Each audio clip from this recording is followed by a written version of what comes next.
Hi there humans, welcome to another episode of Trigger Point Yin.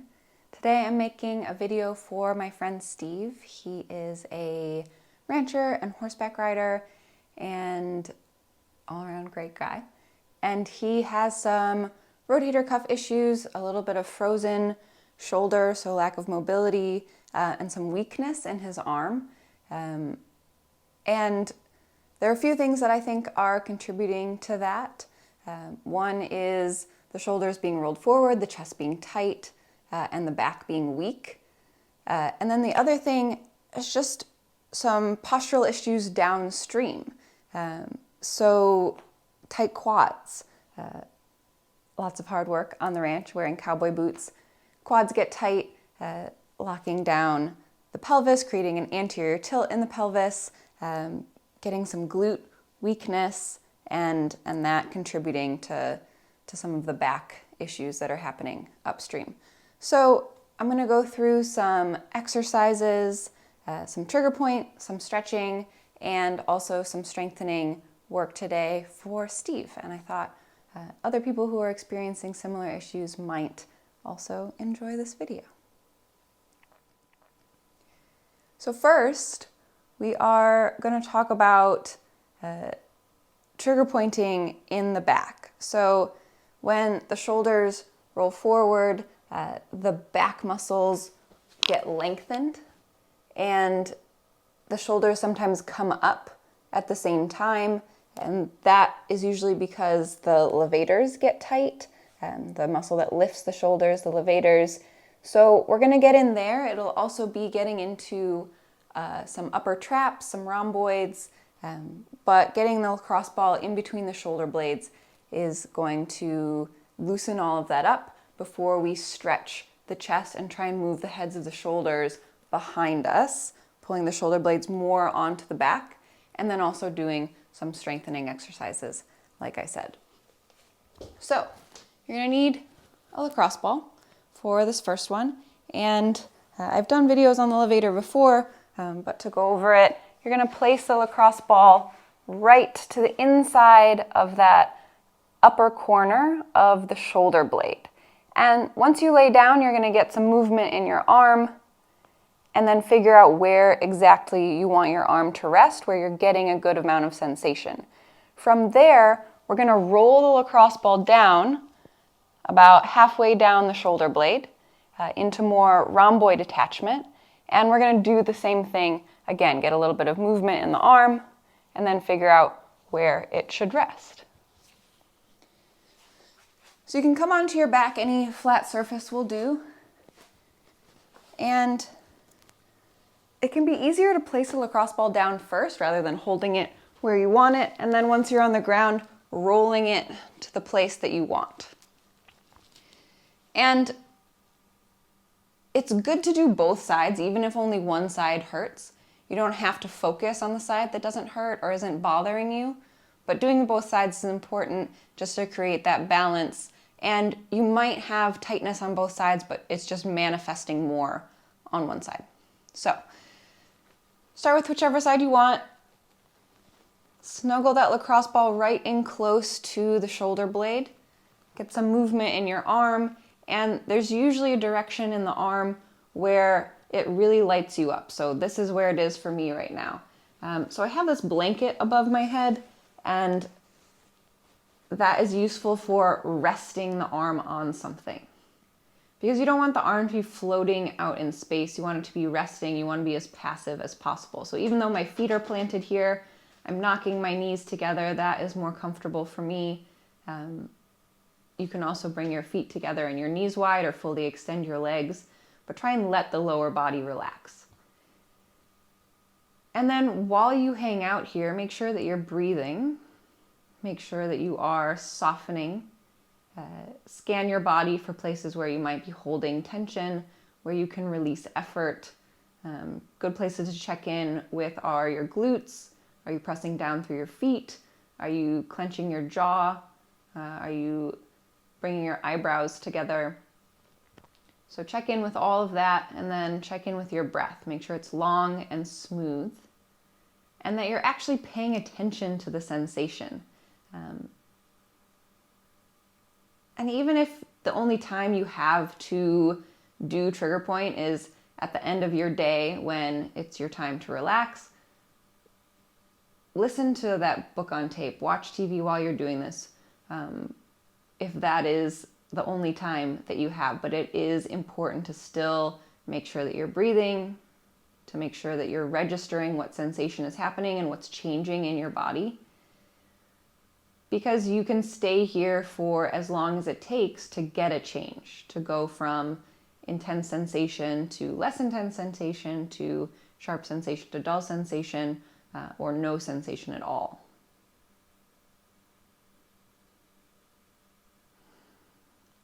So once you're done with the levator, you can just scoot in the direction that your head is pointing to roll that lacrosse ball down a little bit. So it's about halfway down the shoulder blade.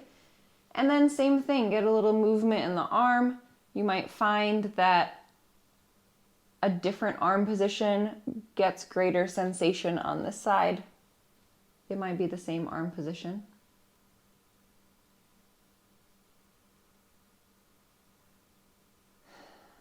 And then once you figure out where you want your arm to rest, you can take some open mouth exhales, let your chest relax, let your body relax, and then hang out here until you get a change.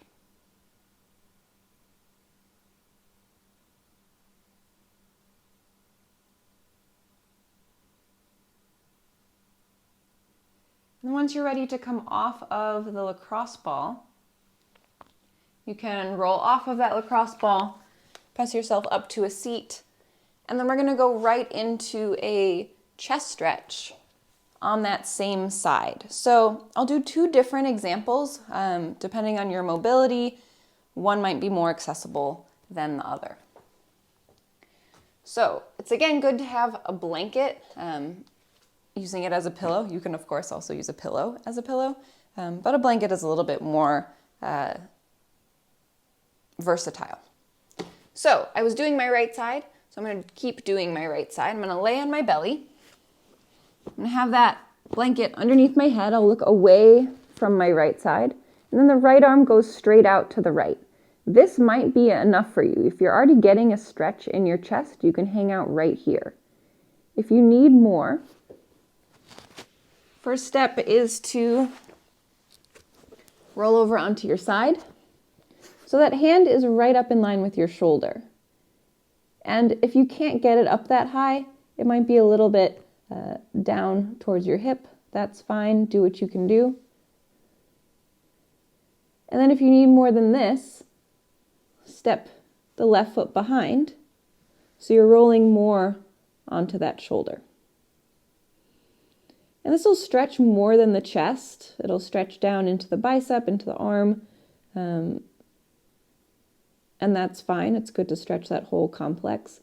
But you're looking to get your shoulder blade onto your back ribs and move the head of your shoulder back.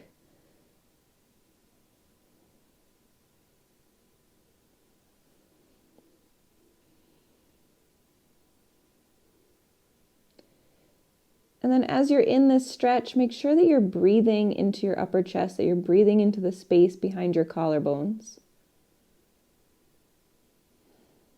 That you're not keeping any effort or tension in your neck.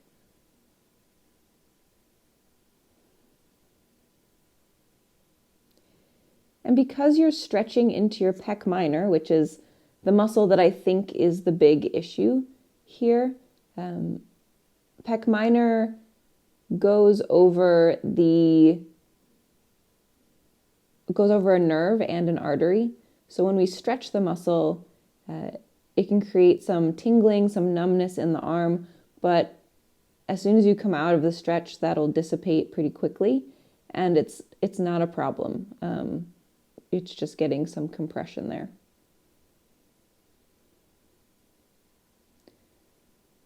And then when you're ready to come out of the stretch, you can roll back onto your belly, and then it can feel nice to press yourself back into a child's pose.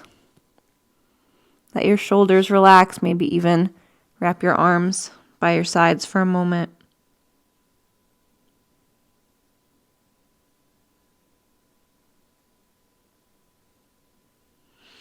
And then come up when you're ready. And you can do that whole thing on the other side. Go through the levator trigger point, the rhomboid trigger point, and then the chest stretch. And then we'll get into a standing variation of that same chest stretch. So here is the second variation of that pec minor chest stretch that you can do using a wall. And there's a little bit of nuance to this. There's also two different variations that I'm going to show. So the basics of it is you're going to use the wall, put your forearm and your hand and your elbow against the wall, just against that edge, door frame, wall, whatever area of your home you have to do this. And then you'll step 1 foot forward, lunge into that leg, try and keep the chest flat facing forward, and lunge into it to open that shoulder. So something that can happen, or a way to do this stretch wrong, I guess, is if your shoulder, the head of your shoulder is rolled onto the front of your body, and then you put a bunch of leverage on that, and it'll stretch your biceps tendon instead, and you can actually pull your bicep by doing that. So, essential part of this stretch is rolling your shoulder blade onto your back. So making sure that you have good posture, your arms are moving back, shoulder blades are down, chest is up, neck is long, all of that good stuff. And then from that shape, with the head of the shoulder back, you can lunge and get the stretch into your chest. It can kind of feel nice or hurt so good, I guess, to lean your neck away from it and get into your neck a little bit here as well, but not as essential as stretching your chest. I just like stretching. And then after you breathe into this for a while, you can come out of it, and there is another variation that has a little bit more subtle. Oh, and you might also get the same tingling numbness as you do from the on the mat, on the ground variation, because you're stretching across the chest. Pec minor hooks in, moves across the chest, and then it moves across an artery and a nerve. So tingling, numbness, it's okay. It'll come back after you get out of the stretch. So next variation, just the pinky finger. So you're going to take your pinky finger against the wall. The other fingers, not against the wall. They're flapping in the wind. Elbow is still against the wall. And then you're going to step forward with one leg, mostly just for balance. It's better than to just try and do this straight. Having some separation in the feet helps with balance, helps with support of the stretch. So keep the sternum up to start. Lunge into it just a little bit so you feel some sensation already in the chest, in the front of the shoulder. And then tuck your chin, roll the crown of your head down,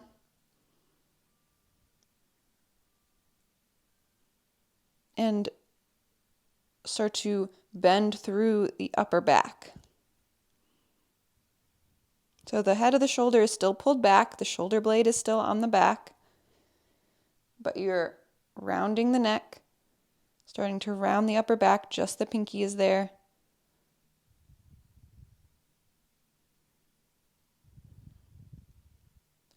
Breathe into it. And then when you're finished, you can roll back up. Come out of it, get some movement in your arm. And with those chest stretches, you can try having the elbow higher, the elbow lower. It'll get different fibers across your chest. So I would start at 90 degrees and then move up or down from there. Let it be an exploration. Figure out what works for you. But again, no matter what shape your arm is in, shoulder is back. Back is long. Don't hurt your bicep. Okay. All right, so once you have stretched the chest and trigger point at the back. It's good to get into some back strengthening exercises. So you can do this laying on the ground. You can also do this laying on your bed. That is a probably better variation to start with because you can tuck your chin on the end of your bed so then your neck stays completely neutral. I'm not going to drag my bed in here, so I'm just going to do this on the floor. So what that is going to look like is, again, laying on your belly, and if you were on the bed, your chin would be right at the edge of the bed so it can hang off of the edge and your neck can be neutral. And then you'll get some engagement in your glutes and in your legs. You'll lift your kneecaps up, so sucking the kneecaps onto the legs. And then you can lift up in the chest and roll back down. Again, lift up in the chest and roll back down. Engaging that space in between the shoulder blades. Not using the hands to press up, right? You're just using the back to lift up and roll back down. And then you can extend your arms out in front of you. Keep your head down. Lift the arms. Place the arms back down. Lift the arms up. Place them back down. You can do that same thing with elbows bent to 90 degrees. Lift the arms up. Squeeze the shoulder blades together. Place them back down. Lift them up. Place them back down. And you can do this in a lot of arm positions, making sure that you're squeezing the shoulder blades together, that you're moving the heads of the shoulders behind the body.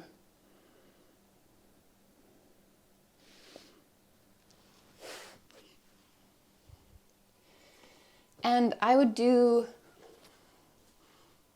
8 to 10 reps when you first get started. See how that feels. 8 to 10 reps in each shape. So after we've done some back strengthening, we can get into the lower body. So I think that a part of the problem, like I said, is quad tightness. So I'm going to start with a quad roll, rolling out the quads using the cross ball. And this is a lot of sensation for everyone that I've ever met. So just know that going into it. Know that you're going to be hanging out with discomfort for a while. The breath will be really helpful. If you need some distraction to allow you to stay with it, like I said at the beginning of this video or earlier in this video, you can do this while watching TV or just relaxing at the end of your day. But yeah, we're going to get into it. So, quad roll. We're going to go after vastus lateralis. So vastus lateralis is the quad muscle that runs most laterally, most to the outside of the leg. My pant seam is conveniently along the vastus lateralis today. So if you think of the quad as the muscle on the front of the thigh, and if you think of it as divided into 3 sections, inner, middle, outer, we're going to go for that outer third of the front of your thigh. So lots of laying on the belly today. It's good to have a pillow for this exercise. I'm going to grab my bolster. You don't need this specifically, although this is lovely. It's from Hugger Mugger, my favorite yoga brand. So having a pillow out in front of you, something to support your chest, something to lay over, rolled up blanket will work, whatever you have. So you're going to want the lacrosse ball to start right below your hip bone, so that pointy bone on the front of your body. And then we'll move down from there. So you need a little bit of space to roll into this, or you can keep picking up the lacrosse ball and moving it down, because we're going to go all the way down from the hip bone to right above the knee. So you can lay on your belly, get your bolster out in front of you. I'm going to place the lacrosse ball just below the hip bone, the ascis, the anterior superior iliac spine. And then the opposite knee is going to pop out to the side. So it's this little half frog pose. And you can put a blanket underneath that knee to get some padding there if you want it. All right. And then as soon as you engage sensation, as soon as you feel sensation and that feels therapeutic, stop there and hang out until something changes. So you can keep rolling forward on the lacrosse ball. And my foot is internally rotated, so my toes are turned inward. My knee is turned inward, so it can stay on that outer edge of the quad. As soon as you find sensation, hang out there. You can rest your head down, support yourself however feels good. If you prefer to be up on your forearms instead of on a bolster or supported on something, that's also a fine option, just a little bit less passive. And then as soon as sensation dissipates or you feel some softening in your quad, you can scoot yourself forward. Ooh, lots of sensation here. You can scoot yourself forward until you find another place to work with, and then same thing, hang out there. And you're going to do this all the way down to your knee. Don't bulldoze through it. It's not going to help. It's just going to be stressful. It's probably going to bruise you. So move slow. There's no need to rush it. It can take 10 to 20 minutes on each side. 20 minutes would probably be kind of excessive, but 10 minutes. And breathe with it. You can't really get around the sensation. It's just something that you have to show up for and be with. And, it's a lot better than having lower back pain because your pelvis is out of alignment. So stick with it. Every time you move, make sure that you re-engage with your breath, because as we get into a new shape and sensation builds again, it can be easy to sort of clench around that and resist the sensation and hold your breath and make it more stressful than it needs to be.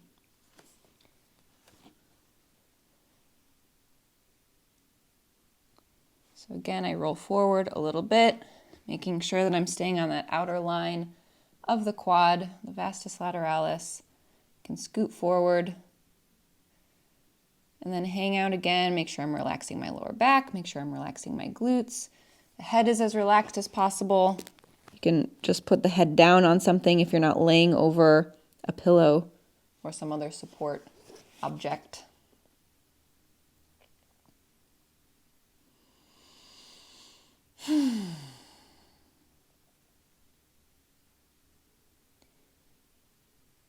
And then you'll keep going. It tends to get a little bit more intense as you get closer to the knee. At least it does for me. My quads are my problem area, my super tight area. So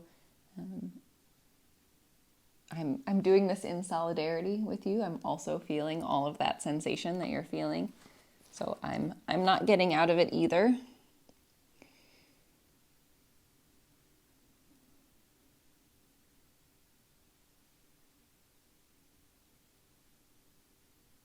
And your knee will come off the ground, obviously, as you get closer to the knee. There'll be more weight there. If you need to support the foot at that point, you can always put a blanket underneath your foot to get a little less pressure. Your leg will be lifted a little bit more. And I also gave you that tennis ball, so you can use the tennis ball here as well. It doesn't have to be the lacrosse ball. You can use something softer.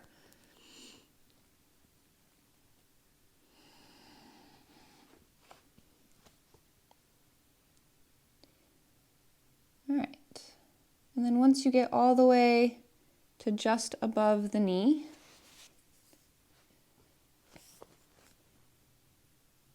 make sure that you don't skip any good spots, any good places of therapeutic sensation. Once you get all the way to just above the knee and are finished there, you can come off of it. And I suggest shaking out that leg after you're done, getting some movement. And then I will show a quad stretch.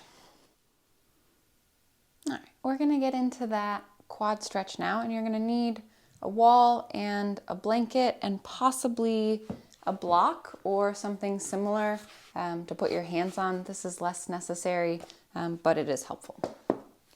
So you can fold up your blanket, put it against the wall so you can pad your knee, and then you're gonna back up against the wall, whichever side you wanna do first. You're gonna put that knee close to the wall. It doesn't have to be touching all the way, especially if that is gonna give you a Charlie horse in your hamstring, so don't do that. But toes are gonna point up towards the ceiling, knee is against the wall, and then I'm gonna place my hands on the ground so that my wrists are underneath my shoulders, and this might be enough for you. A little lift of the pubic bone, a little tuck of the tailbone, neutralizing that pelvis or even past neutral to help out that stretch. And then the next step from here is to step the opposite foot forward. So my left toes are up, my right foot will step forward, and having the toes about underneath your shoulder, foot underneath the shoulder, is a good spot so that your knee stays over your ankle. This might be where you stay. From here, if you have a block, you can bring hands up onto block. If you don't have a block, you can put an elbow up on your thigh, maybe both elbows up on your thigh. From here, walk your hands onto your thigh so that you're upright and you're not back bending here. The spine is staying as neutral as possible. And then pushing the pelvis down and forward. And stay here for about a minute. Just 1 minute. You can time it. You can play a song if that works for you.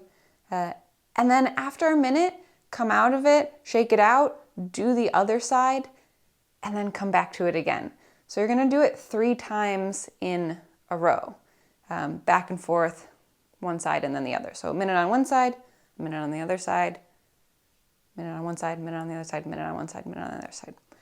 And each time, the first couple of times that you do it, you might not see a lot of difference in mobility, but as you keep getting into it, you'll be able to get into more upright variations and deeper versions of the stretch until you're lunging into the posture, getting a lot of opening across your hip flexor.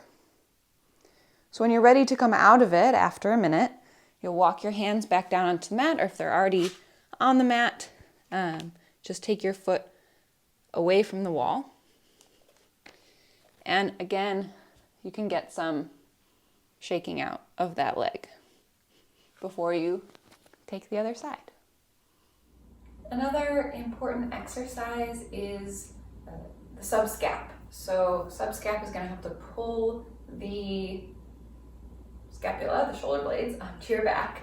And one way to do it is to have a TheraBand, tie it against the wall at the height of your belly button, and keep your elbow in close to your side and open your hand, keeping that elbow pulled in to your side. And you only want to do it until you feel the burn. Don't overdo it. Those muscles probably haven't gotten a lot of work, and that will help to squeeze the shoulder blades onto the back and keep them where they belong.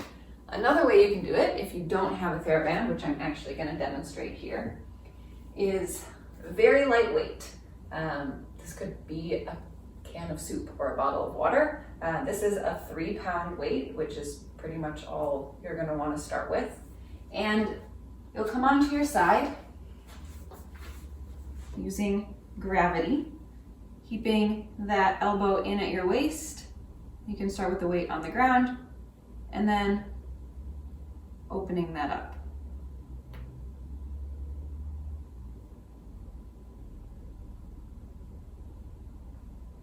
You don't have to be propped up. You can be even lower on the ground. It can feel even better. So again, you're rolling the shoulder onto the back. So you really want that shoulder to be on your back, not on the front of your body. Nope, that's not gonna work. You want the shoulder blade to be where it belongs when you do the exercise. And then using gravity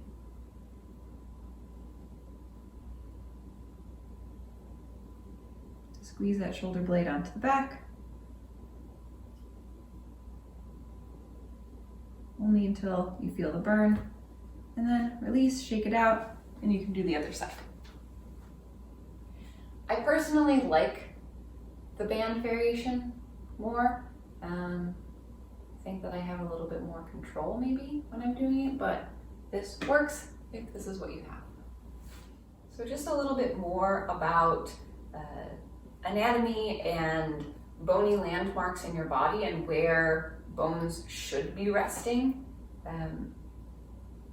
The head of the humerus should be resting underneath the ear.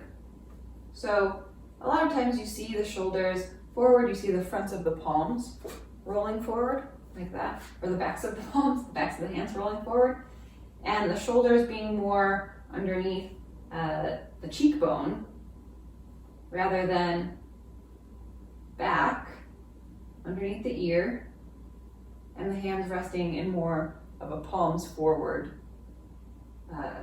shape.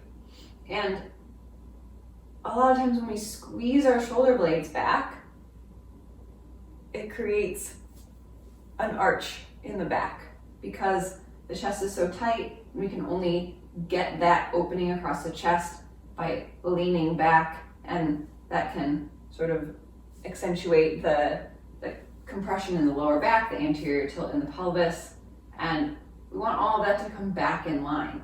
So not only are the shoulders moving back, but the pelvis is neutral. You can think of the pelvis like a bowl of water, and you want that bowl of water to be level. You're not spilling it out the front, you're not spilling it out the back. So the tailbone points down, the pubic bone lifts up just a little bit, and it's not a tuck under of the pelvis, right? That's too much. The tailbone should not be pointing forward at all. So neutral pelvis, right? And then from there, the spine has a natural curve. So your lower back will go in, but when you have an anterior tilt in the pelvis, that makes a big sway in the lower back. And we don't want to have that big sway. We don't want the belly to dump out the front of the body. The hip bones and the bottom set of ribs come towards each other.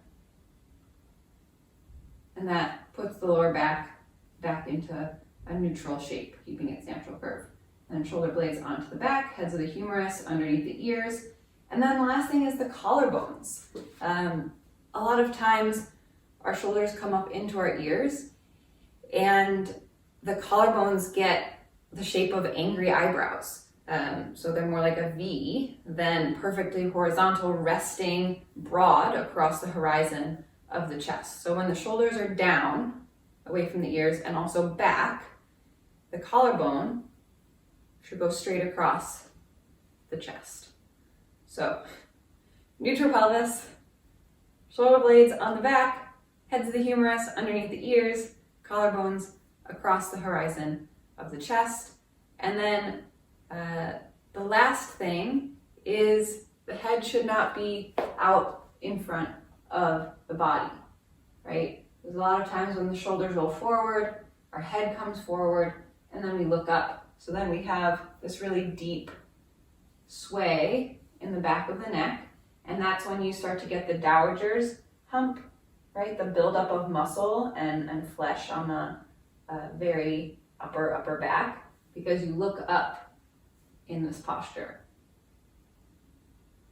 And that also accentuates the anterior tilt in the pelvis because the hip creases deepen, and then eventually you can't really come up all the way, and that's where you get this sort of old elderly person